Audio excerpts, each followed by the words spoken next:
Good afternoon. This is my revised Learning Philosophy version 2.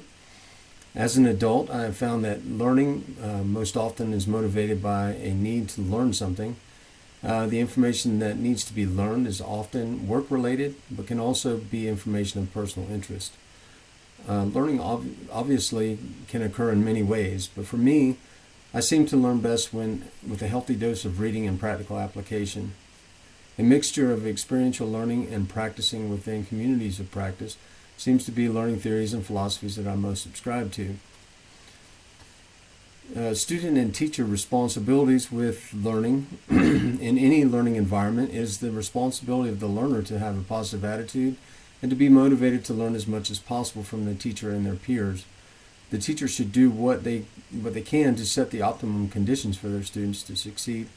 These conditions include being knowledgeable of the subject being taught, effectively communicating both the material being taught and course expectations, as well as creating an environment where learning will flourish. As a teacher, you can tell when learning has occurred through formal assessments such as writing assignments, tests, or quizzes.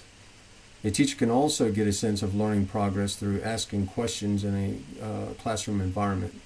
As a student, I can tell when I have learned something when I am able to quickly recall a subject and have the ability to apply the subject in a new context. Information and communication technology. This is where my philosophy kind of changed a little bit. The role of information and communication technologies in learning is expanding at a phenomenal rate every day. Whether the learning environment is in the traditional classroom or in an online distance setting, more and more instruction is relying on technology to be more efficient. ICTs have truly revolutionized how information is shared and how we learn. During this course, we explored many of the emerging web technologies and applications that can be applied to our teaching and learning. Some of which are the flipped classroom. Watching the TED Talks video and readings on the flipped classroom gave me a new perspective on how incorporating information and communication technology can alter pedagogy and make our methods of instruction more efficient. Wikis.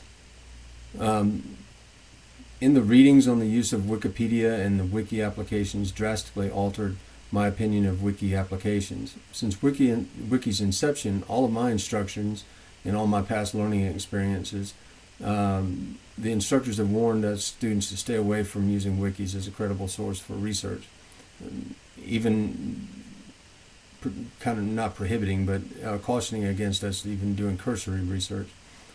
But after researching wikis and knowing better the processes that wikis use to validate the information, I can only assume that this caution was out of ignorance of wikis.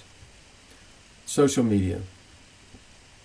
Social media during my podcast, practitioner interview, and in our group project, I was amazed at the level of which social media platforms have been incorporated into the learning process, be it in high school, college.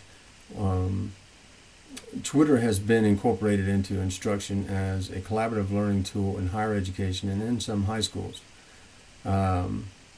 Various Google applications, such as Google Documents and Google Hangouts, are also being utilized to expand the traditional classroom in high schools, transitioning the learning experience to a more of a blended environment.